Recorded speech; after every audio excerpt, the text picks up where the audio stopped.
ለትግራይ እንቅፋት የሚሆን ስራ ስላልሰራው ህሊናዬ እረፍት አለው ሲሉ አቶ ጌታቸው ረዳ መልእክት አስተላለፉ።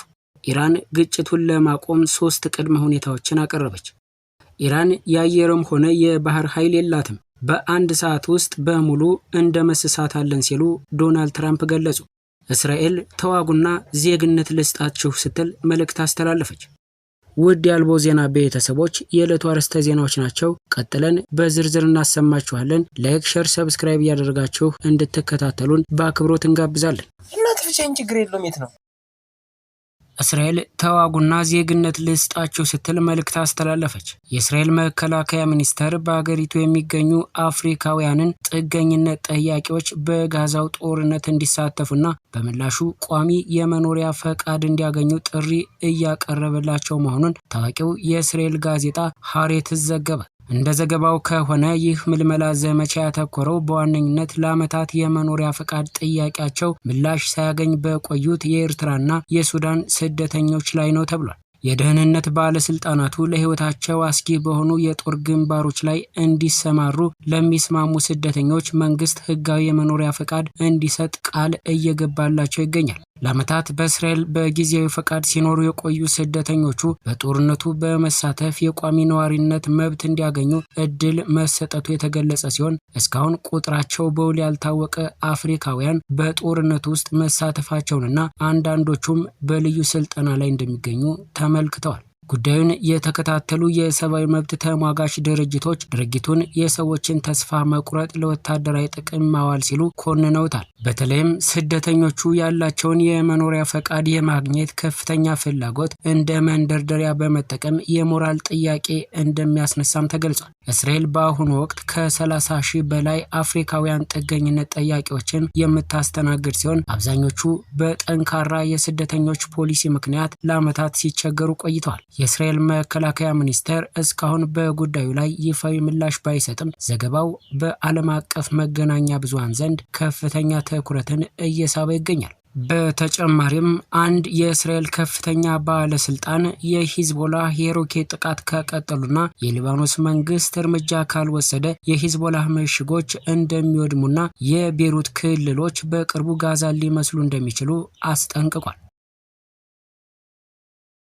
በተያያዘ ዜና የኢራን መንግስት ጠንካራ ነው። አሜሪካ የኢራን መንግስት የመፍረስ ስጋት እንዳላሳየና አሁንም ጠንካራ መሆኑን ሮይተርስ ዘግቧል። አሜሪካና እስራኤል በኢራን ላይ ለ2 ሳምንታት ያህል ጥቃት ሲያደርሱ ቢቆዩም የኢራን መንግስት የመፈራረስ ስጋት እንደሌለበት ተጠቁሟል። ሮይተርስ የመረጃ ምንጮቹን ጠቅሶ እንደዘገበው በአሜሪካ በተደረገው ግምገማ የኢራን አመራር ሙሉ በሙሉ እንደተጠበቀና በጠንካራ ቁመና ላይ እንደሚገኝ ያሳያል ብሏል። አሜሪካና እስራኤል በዋናነት አሁን ያለውን የኢራን መንግስት ሙሉ በሙሉ ማፍረስ እንደሚፈልጉ በተደጋጋሚ ሲገልጹ ቆይተዋል። በምላሹም የአሜሪካው ፕሬዝዳንት ዶናልድ ትራምፕ ኢራን የአየርም ሆነ የባህር ኃይል የላትም፣ በአንድ ሰዓት ውስጥ ሙሉ በሙሉ ልናጠፋት እንችላለን ሲሉ መልእክት አስተላልፈዋል። የአሜሪካው ፕሬዝዳንት ዶናልድ ትራምፕ አሜሪካ በኢራን ላይ ያላትን ወታደራዊ የበላይነት በተመለከተ ጠንከር ያለ ማስጠንቀቂያ አዘል መግለጫ ሰጥተዋል። ፕሬዝዳንቱ ኢራን በአሁኑ ወቅት ራሷን የመከላከል አቅሟ እጅግ ደካማ መሆኑንም ገልጸዋል። እንደ ትራምፕ ገለጻ ከሆነ ኢራን በአሁኑ ወቅት የባህርም ሆነ የአየር ኃይል የላትም። በተጨማሪም አገሪቱ ምንም አይነት የጸረ አውሮፕላን መከላከያ ስርዓት እንዲሁም ራዳር እንደሌላት ገልጸው የአገሪቱ መሪዎችም በየቦታቸው ላይ እንደሚገኙ ተናግረዋል። ከዚህ የባሰ እርምጃ ልንወስድ እንችላለን ያሉት ትራምፕ አሜሪካ በወሰነች በሰዓታት ውስጥ አልፎ ተርፎም በአንድ ሰዓት ውስጥ ኢራንን ሙሉ በሙሉ ልታጠፋት እንደምትችልም አስታውቀዋል። አክለውም እርምጃው ቢወሰድ ኢራን ደግሞ ተመልሳ ሀገር ሆና ልትገነባ የማትችልበት ደረጃ ላይ እንደምትደርስም በዛቻ መልክ ገልጸዋል።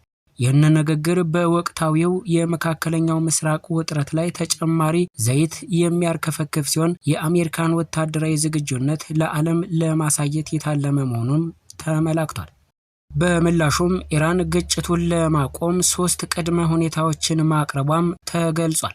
የኢራኑ ፕሬዝዳንት መስዑድ ፔዜሽኪያን በመካከለኛው ምስራቅ እየተካሄደ ያለውን ወታደራዊ ግጭት ለማቆም 3 ዋና ዋና ቅድመ ሁኔታዎችን ይፋ አድርገዋል። ፕሬዝዳንቱ ከሩሲያና ፓኪስታን መሪዎች ጋር ባደረጉት ውይይት ቀጣይነት ያለው ሰላም ለማስፈን የሚከተሉት ነጥቦች መሟላት እንዳለባቸውም አሳስበዋል። ቅድመ ሁኔታዎችም የሚከተሉት ናቸው። የኢራን ሉዓላዊነትና ጥቅሞች መከበር፣ በግጭቱ ለደረሰው ጉዳት ተገቢው የካሳ ክፍያ መፈጸም፣ ወደፊት መሰል ጥቃቶች እንዳይሰነዘሩ ጠንካራ ዓለም አቀፍ ዋስትና መሰጠት የሚሉት ናቸው። ፕሬዝዳንቱ ለወቅታዊው ቀውስ እስራኤልንና አሜሪካን ተጠያቂ ያደረጉ ሲሆን እነዚህ ሁኔታዎች ሳይሟሉ ሰላም እንደማይወርድም ገልጸዋል።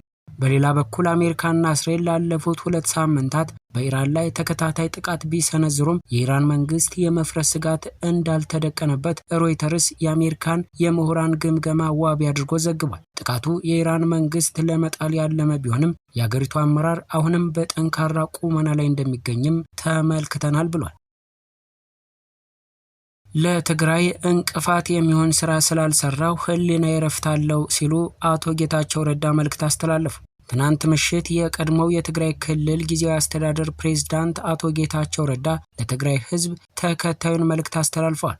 የትግራይ ህዝብ የትግሌ መሰረትና የህልውና መታወቂያ ነው። ከትግራይ ከወጣሁ 1 ዓመት ቢሞላኝም አቋሜ ግን ከትግራይ ህዝብ ፍላጎት፣ ተስፋ ጋር እንደጸና ነው። በዛ አስከፊ የጦርነት ወቅት ምንም አይነት ወታደራዊ ልምድ ባይኖረኝም ትግራይ አትጠፋም ከሚሉ ጀግኖች ጋር በመሰለፍ መከራውን ተጋፍጫለሁ። ከበረሃ እስከ ፕሪቶሪያ ባደረግኩት ጉዞ ሁሉ ሚዛኔ ይህ ለህዝብ ይበጃል ወይ የሚል ብቻ ነበር። ለኔ ትልቁ ፍርሃቴ ሞት ሳይሆን የህዝቤን ጥቅም አሳልፌ በመስጠት የሚመጣ ውርደት ነው። በትግራይ ጊዜያዊ አስተዳደር በነበርኩበት ወቅትም የትግራይ ወደ አዲስ የሰላም ምዕራፍ ለማሸጋገርና ወጣቱ ካለፈው የታሪክ ጠባሳ እንዲያርፍ ጥሬያለሁ። ስልጣንን ከፓርቲ ተጽዕኖ ለማላቀቅና የሐሳብ ገበያ እንዲሰፍን የቻልኩትን አድርጌያለሁ። ለትግራይ እንቅፋት የሚሆን ስራ ስላልሰራሁ ህሊናዬ እረፍታለሁ። በዚህ ሂደት ውስጥ ግን ካልጠበቅኳቸው ወገኖቼ ክህደት ተፈጽሞብኛል። ይህንን ለታሪክና ለህሊናዬ ፍርድ ትቼዋለሁ። ቂም የሚይዝበት ሰው ግን የለም። ዛሬም ነገም በትግል ላይ ነኝ። ትኩረቴም በትግራይ ጥቅም ላይ ነው። እኔን በማግለል ሊያሳኩት ያሰቡት ህዝባዊ ዓላማ ካለ እስካሁን አልታየኝም። ይልቁንም በህዝብ ስም መስረቅ፣ መዋሸትና የተፈናቃዮችን ስቃይ ማራዘም ላይ ተጠምደዋል። የእነዚህ አካላት ፀሐይ እየጠለቀች መሆኑን ራሳቸውም ያውቁታል። ወጣቱን ለጥፋት ቢቀሰቅሱም ህዝቡ ግን ነቅቶባቸዋል። ትልቁ ስጋቴ ግን ሲጠፉ እኛንም ይዘው እንዳይጠፉ ነው። ከዚህ በተረፈ ግን ሌላ የምረዳህ ተጨማሪ ነገር ካለ ወይም ፍላጎት ካለ ልረዳህ ዝግጁ ነኝ ሲሉ መልእክት አስተላልፈዋል። የእስራኤልና የኢራን ወታደራዊ ቴክኖሎጂ ፍጥጫ። በእስራኤልና በኢራን መካከል ያለው ወታደራዊ ፉክክር እጅግ ዘመናዊ በሆነ የጦር መሳሪያዎች የታጀበ ሲሆን እስራኤል በራዳር የማይታዩ የኤፍ-35 ተዋጊ ጄቶችንና ከከባቢ አየር ውጭ የሚመጡ ሚሳኤሎችን ማክሸፍ የሚችለውን የአሮ ስሪ መከላከያ ስርዓትን በመጠቀም የአየር ላይ የበላይነቷን አረጋግጣለች።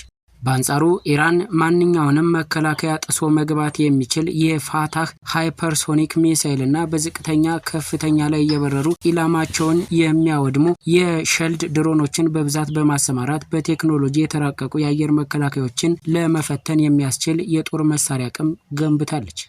በሁለቱ ሀገራት መካከል ያለው የጦር መሳሪያ ፉክክር በባህርና በየብስም የቀጠለ ሲሆን እስራኤል የኒኩለር ጥቃትን የመመለስ አቅም ያላቸውን ድምፅ አልባ የዶልፊን ክላስ ሰርጓጅ መርከቦችን ለስልታዊ ጥቃት አዘጋጅታለች። ኢራን በበኩሏ የራሷ ምርት በሆነውና ረጅም ርቀት መምታት በሚችለው የቤቨር 373 ሚሳኤል መከላከያና እጅግ ፈጣን በሆኑ የባህር ላይ ጥቃት አድራሻ ጀልባዎችን በመታገዝ የእስራኤልን የባህርና የአየር ኃይል እንቅስቃሴ ለመገደብ የሚያስችሏትን ዘመናዊ መሳሪያዎች በዝግጁነት ላይ አኑራለች። ማርኮ ሩቢዮ በ3 ወራት ውስጥ ለሁለተኛ ጊዜ ከጠቅላይ ሚኒስትር አብይ አህመድ ጋር ተወያዩ። የአሜሪካው የውጭ ጉዳይ ሚኒስትር ማርኮ ሩቢዮ ከጠቅላይ ሚኒስትር አብይ አህመድ ጋር መነጋገራቸውን መስሪያ ቤታቸው በወጣው መግለጫ አመላከተ። የዩናይትድ ስቴትስ የውጭ ጉዳይ ኃላፊው ከጠቅላይ ሚኒስትር አብይ ጋር ባደረጉት ውይይት አገሮቻቸው በቀጠናዊ መረጋጋት ዙሪያ ባላቸው የጋራ አቋምና በጸረ ሽብር እንቅስቃሴ በሚያደርጉት ትብብር ዙሪያ ተነጋግረዋል። በአሜሪካ የውጭ ጉዳይ መስሪያ ቤቱ ቃል አቀባይ በኩል በወጣው አጭር መግለጫ ላይ እንደተመለከተው ሁለቱ ከፍተኛ ባለስልጣናት በተጨማሪ በምጣኔ ሀብት ትብብር እንዲሁም ለአፍሪካ ቀንድ ዘላቂ ደህንነት መሰረት በመጣል ዙሪያ ውይይት አድርገዋል።